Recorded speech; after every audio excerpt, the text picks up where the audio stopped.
मराठी माणसाच्या हक्कासाठी स्थापन करण्यात आलेली संघटना म्हणजे शिवसेना. आणि या शिवसेनेच्या इतिहासाचा, शिवसेनेच्या राजकारणाचा विचार करायचा झाल्यास मराठी अस्मिता, मराठी माणूस आणि मराठी भाषेवरील असणारे या संघटनेचे प्रेम याशिवाय तो पूर्ण होऊ शकत नाही. मराठी माणसासाठी, मराठी भाषेच्या विकासासाठी, मराठीच्या जतनासाठी लढणारे अनेक थोर पुरुष होऊन गेले, परंतु बाळासाहेबांची सर यापैकी कोणालाच येऊ शकणार नाही. मराठी अस्मिता म्हणजेच बाळासाहेब आणि बाळासाहेब म्हणजेच मराठी अस्मिता हे काही जणू समीकरणच बनले होते. मराठी माणसावर असणारे बाळासाहेबांचे प्रेम हे बेगडी प्रेम नव्हते किंवा फक्त मतांची बेगमी करण्यासाठी असणारे प्रेम नव्हते, तर ते आपसुकच मनापासून मराठी माणसाविषयी तयार झालेली ती आत्मीयता होती. उभ्या हयातीत मराठी माणसासाठी बाळासाहेबांनी खूप संघर्ष केला. त्यांचे मराठी कामगारांसाठी बजाव पुंगी हटाव लुंगी ही मोहीम असो किंवा मराठी कलाकारांसाठी दिलेला लढा असो, बाळासाहेब कधीच मागे हटले नाहीत किंवा त्यांनी आपल्या तत्वांशी कधीही तडजोड केली नाही. आज आपण जाणून घेणार आहोत असाच एक किस्सा जो दादा कोंडके यांच्या मराठी चित्रपट सोंगाड्या या चित्रपटाशी संबंधित आहे. तर मी किशोर दांगट आणि आपण पाहत आहात हलकल्लोळ राजकारणाचा यूट्यूब चॅनेल. तर वेळ 1971 सालची होती. दादांचा सोंगाड्या हा चित्रपट नुकताच प्रदर्शित झाला होता. प्रदर्शित होऊन तो पुण्यामध्ये काही चित्रपटगृहांमध्ये चालू देखील होता. चित्रपट बऱ्यापैकी चांगला चालला होता, परंतु दादांची अशी इच्छा होती की मुंबईमध्ये तो चित्रपट प्रदर्शित व्हावा. परंतु त्या काळी चित्रपटगृहांची संख्या फार कमी होती. मुंबईमध्ये हाताच्या बोटावर मोजता येणारी चित्रपटगृह होते आणि त्यातही हिंदी चित्रपटांचा फार मोठा बोलबाला होता. कारण त्यावेळेला अमिताभ बच्चन असेल, राजेश खन्ना असतील, मोठमोठाले सुपरस्टार मंडळी होती, त्यांचे चित्रपट लागायचे आणि ते चित्रपटगृहावरती फार चालायचे. त्या काळी देखील परप्रांतीय लोकांचा बऱ्यापैकी महाराष्ट्रामध्ये, मुंबईमध्ये वावर होता, तर त्या चित्रपटांना जास्त मागणी असायची. त्या कारणामुळे मराठी चित्रपटगृहामध्ये प्रदर्शित करण्यासाठी कोणी चित्रपट मालक तयार होत नसे. त्यामुळे दादांचा सोंगाड्या प्रदर्शित होण्यासाठी कोणी चित्रपटगृह देईना, कोणी तयार होईना. तरी देखील दादांनी दादर येथील कोहिनूर या चित्रपटगृहाचे मालक त्यांना विनंती करून 4 आठवड्यासाठी चित्रपटगृह त्यांनी मिळवले आणि सरतेशेवटी दादांचा सोंगाड्या हा चित्रपट त्या ठिकाणी प्रदर्शित झाला. प्रदर्शित झाल्यानंतर 2 आठवडे लोटल्यानंतर चित्रपटगृह मालकाने, थिएटर मालकाने तो चित्रपट काही एक दादांना न कळविता, थिएटर मालकाने काही एक पूर्वकल्पना न देता चित्रपट उतरवल्यामुळे दादा फार निराश झाले, वैफल्यग्रस्त झाले. काय करावे हे त्यांना कळेना. त्यांनी त्यावेळचे महाराष्ट्राचे मुख्यमंत्री माननीय वसंतदादा नाईक असेल त्यांची भेट घेतली, त्यांच्या कानावरती ही गोष्ट कळवली.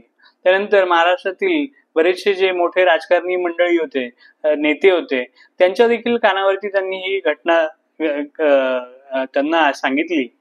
त्यांना यातून मार्ग काढण्यासाठी विनंती देखील, परंतु काही एक फायदा झाला नाही. कोणीच त्याकडे फारसं लक्ष दिलं नाही आणि दादा कोंडकेंना यामधून काहीच मार्ग निघेना. त्यामुळे दादा कोंडके पुन्हा एकदा नाराज झाले. शेवटचा पर्याय म्हणून दादा कोंडकेंच्या कानावरती कोणीतरी बाळासाहेबांबद्दल माहिती दिली. दादा कोंडकेंनी ठरवलं की शेवटचा पर्याय म्हणून आपण बाळासाहेबांकडे जाऊयात, बाळासाहेबांच्या कानावरती ही गोष्ट घालूयात. त्यावेळेला शिवसेना ही बाल्यावस्थेतच होती. 1966 सालचा तर शिवसेनेचा जन्म आणि ही गोष्ट 1971 सालची. परंतु शेवटचा पर्याय म्हणून दादांनी ठरवलं आणि दादा गेले बाळासाहेबांकडे. बाळासाहेबांच्या कानावरती त्यांनी हा सर्व झालेला प्रकार त्यांना ऐकवला, त्यांना यातून मार्ग काढण्यासाठी विनंती केली. बाळासाहेबांनी त्यांना धीर दिला आणि त्यांना सांगितलं, तुम्ही काही काळजी करू नका, मी तुमच्या पाठीशी आहे. एक मराठी माणूस, मराठी भाषा, मराठी चित्रपट, मराठी कलाकार यासाठी मी सदैव तुमच्या पाठीशी राहणार आहे. तुम्ही चिंता करू नका. बाळासाहेबांनी लगेचच त्या चित्रपटगृहाचा जो मालक होता त्या मालकाला फोन लावला. पण तो मालक परप्रांतीय होता, थोडा मुजोरच होता तो. त्याने सांगितलं, बाळासाहेबांना सांगितलं, चित्रपटगृह माझे आहे, मी त्याचा मालक आहे, मी ठरवेल कोणाचा चित्रपट लावायचा आणि कोणाचा चित्रपट उतरवायचा, तुम्ही कोण मला सांगणार आहे, मी तुम्हाला ओळखत नाही. बाळासाहेबच होते ते. बाळासाहेबांनी त्याला दम दिला, त्याला सांगितलं, तुला या गोष्टीचे फार मोठे परिणाम भोगावे लागतील आणि तुला काहीही झालं तरी हा मराठी चित्रपट प्रदर्शितच करावा लागेल. त्याने समोरून फोन ठेवून दिला. बाळासाहेब, संध्याकाळची वेळ होती. बाळासाहेबांनी घेतले आपले नेहमीप्रमाणे जे असणारे शिवसैनिक होते त्यांना सोबत घेऊन बाळासाहेब पोहोचले कोहिनूरला. कोहिनूर थिएटरवरती गेल्यानंतर तिथे मात्र काही तो मालक मिळाला नाही. मालक भेटला नाही. त्यानंतर बाळासाहेबांनी आपल्या शिवसैनिकांना आदेश दिला की जा आणि जिथे असेल तिथून त्याला उचलून घेऊन या. मग काय, शिवसैनिकच ते, हाडामासाचे शिवसैनिक गेले. त्यांनी जिथे कुठे तो होता त्याला उचलून घेऊन बाळासाहेबांच्या समोर आणून उभा केला. बाळासाहेबांनी त्याला असा काही दम दिला, तो गयावया करू लागला, बाळासाहेबांकडे याचना करू लागला. बाळासाहेबांनी त्याला त्यांच्या भाषेमध्ये, ठाकरी भाषेमध्ये जे काही सांगायचं होतं ते सांगितलं. सांगितल्यानंतर त्याने बाळासाहेबांची विनंती मान्य केली आणि त्याने माफी देखील मागितली आणि इथून पुढे कधीच मराठी चित्रपटांसाठी किंवा मराठी कलाकारांचा काही म्हणजे अपमान होईल अशी गोष्ट त्याच्याकडून होणार नाही याची त्याने ग्वाही दिली आणि तो चित्रपट त्यांनी तिथे प्रदर्शित करण्यासाठी तयारी दर्शवली. पुढचे 38 आठवडे तो चित्रपट, सोंगाड्या हा चित्रपट त्या चित्रपटगृहामध्ये प्रदर्शित होता. त्या चित्रपटाने एक विक्रम केला.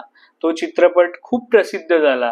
त्याने दादांना यशाच्या उत्तुंग शिखरावरती नेऊन ठेवलं आणि तो अतिशय चांगल्या प्रकारे त्या चित्रपटाने कमाई देखील केली. या सगळ्याची उतराई म्हणून दादांनी बाळासाहेबांची साथ शेवटपर्यंत दिली. या प्रसंगामुळे दादा आणि बाळासाहेब यांची मैत्री अतिशय घट्ट होत गेली.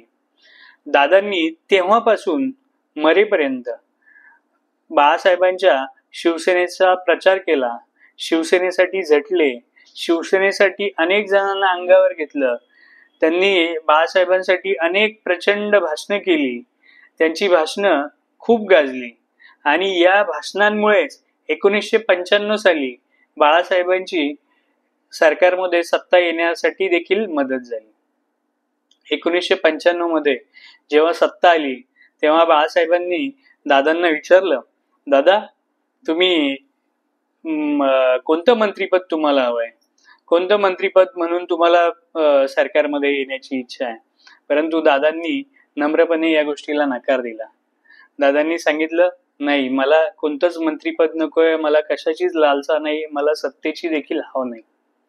दादा देखील अतिशय नम्र माणूस, त्यांनी नम्रपणे नकार दिला.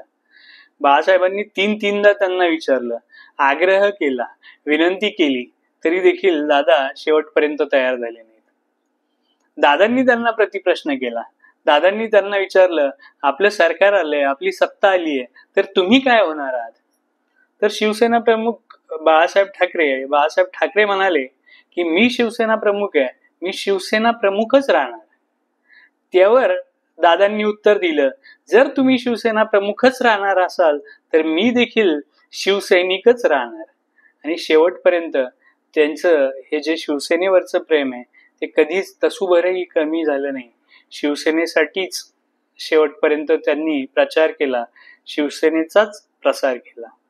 अशी बाळासाहेब आणि दादा यांची झालेली ही घट्ट मैत्री आणि बाळासाहेबांनी मराठी माणसावर, मराठी भाषेवर, मराठी कलाकारांवर, मराठी चित्रपटावर केलेलं हे जे निस्सीम प्रेम होतं, मतांची बेगमी न करणारं हे जे प्रेम होतं, हे या किस्स्यातून आपल्याला जाणून घ्यावंच मिळालं.